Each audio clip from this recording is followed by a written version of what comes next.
moms, welcome. I'm Jen if you're new here, and this workout today is going to be a workout geared toward any fitness level. I will show you some regressions and modifications for some of the things, but in general, these are probably the single most important exercises that any female should be able to master at some point in their fitness regimen, okay? They are the best for full body, for all the things we need as we age, to really help solidify that muscle mass and the bone density, so all the good things, okay?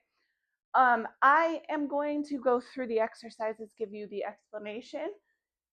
Your ideal workout is going to be 4 rounds, 3 to 4 rounds, okay? Thinking 10 to 12 reps per exercise, per side if warranted, okay? So again, you're going at least 3 times through, 4 if you're feeling up to it, 10 to 12 reps per side per exercise, okay? So today is just kind of the explanation. You're not going to be working out alongside me, but you will be hitting that 3 to 4 rounds, 10 to 12 reps, okay? You will need potentially a wall or an elevated surface and some very, very, very heavy dumbbells. Heavier than you think you're prepared for, okay? I promise you'll be able to do it. With that being said, we're going to find a wall. So we're going to start with a bear plank against the wall. I will show you from the side what it looks like as well, and then I will also show you a way to progress this if you're looking for it, okay? So shoulders are over wrists, hips are over knees. You're finding that neutral, so you don't want to have your belly sagging and you don't want to be rounded through the back too much. And then you're going to push away from the floor, again, without letting the back round to do so. So you're just really kind of thinking about letting those shoulder blades come down along the rib cage as you push away. You're going to inhale. And then as you exhale, you're thinking about tightening that core, lifting the pelvic floor, ribs are back in space. And you're going to lift those knees a little bit. And then big, full, audible inhale, exhale. Now, you have a couple options there. You can either hold or you can go into an up-down rhythm. I will show you the up-down rhythm from the side so you can see it. If you're holding, you're just trying to maintain that posture while you take some deep breaths. Think about maybe 6 big breaths, okay? If you're doing the up-down, you will do about 10 to 12 reps. Okay, again, feet are against the wall, shoulders over wrists, pushing away without rounding, not letting the belly sag or the back round. You're kind of in that neutral. Abs should be slightly engaged just by holding this position.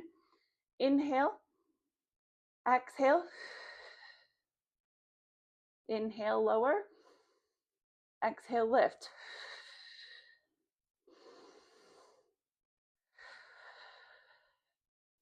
Okay, now if you want to progress this, make it just a little bit more challenging, put a little bit more pressure on the shoulders and the core. Feet are against the wall. We're going to go into that bear plank. Inhale, exhale, lift. And then you're going to push into a modified down dog, and then you'll come back to that hover. And then down dog, hover. Okay, you're going to think inhale, down dog, exhale, hover. Okay, so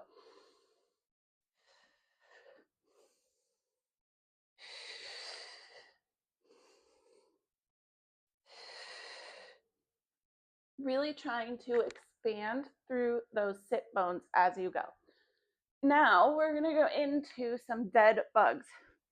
Such a good one for that deep core, laying that foundation, enabling your body to learn how to let your limbs move while stabilizing the trunk. Okay, so I'm going to do 4 reps per step of the dead bug. The foundation is going to be the same.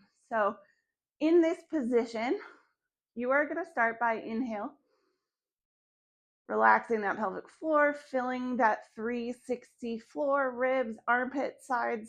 Exhale, aligning the ribs and hips. You can keep thumbs on your ribs, fingers on your hips to make sure that that stays consistent. and you don't wind up doing any tilting, okay? So you're going to start with some slides, thinking about making sure that you're not tipping side to side or front to back, adding the arms when you're ready. When both of those feel good and mastered and you don't feel any shifting, then you start to march, okay? And then adding the arms. When that feels good and stable, we will go to heel taps. Again, really tightening that core, no coning or doming. Then adding the arms. Adding the arms is always second. And then long and low. Again, adding the arms is last into that full dead bug. Now, with that last version, the higher your feet are, the easier it's going to be. So you do have a progression within that final phase as well. Okay. Then we are going to go into some hinges. Okay, so I have my 2 really heavy weights that I'm going to use for later. I'm just going to use one of them for now for the hinges. You can also do this body weight if you're still kind of learning the movement. Okay, but for a hinge, feet are going to be about hip width apart. So you don't want them squat width, but then you're also not right next to each other. Okay, and then from here, you are going to push the hips back as you leave the knees over midfoot.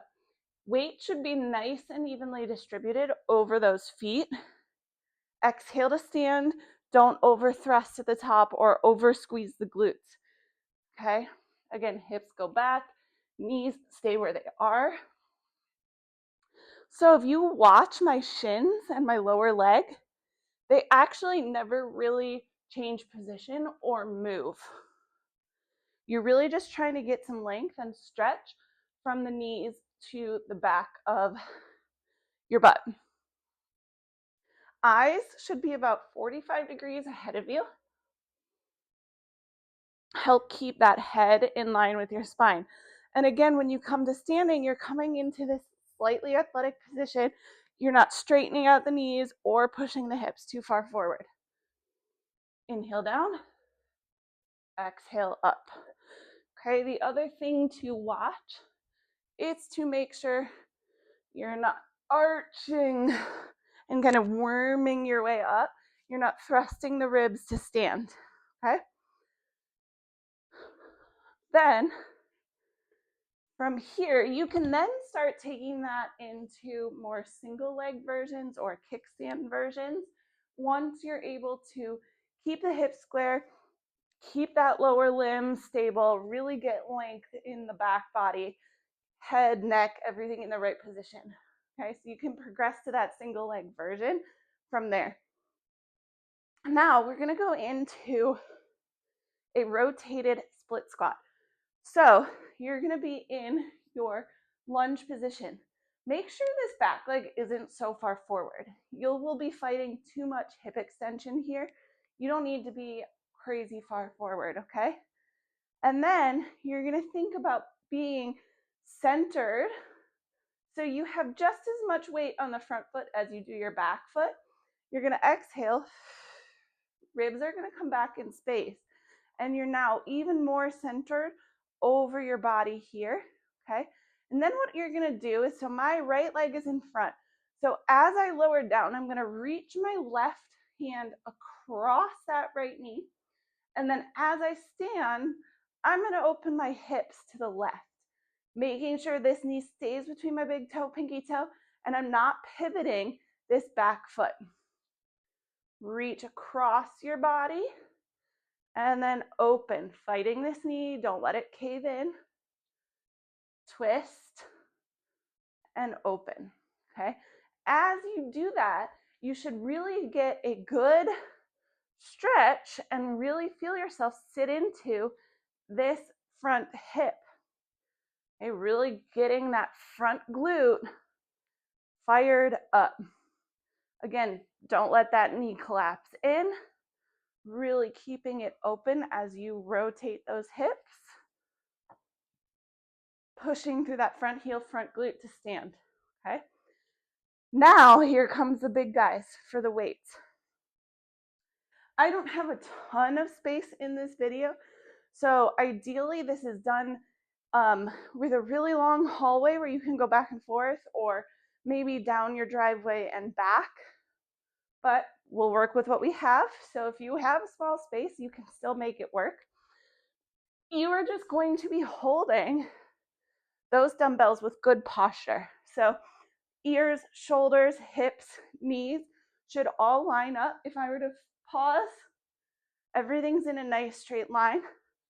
I'm not locking my shoulders back and down to get that good posture, but I am kind of staying over my hips, okay? You're thinking about those lower abs working to help keep that pelvis in a neutral position, okay, without over squeezing the glutes to do it. Like I said, ideally like down and back the length of a driveway. So down and back the length of 2 cars, for example. In this short space, I might make 10 trips, okay?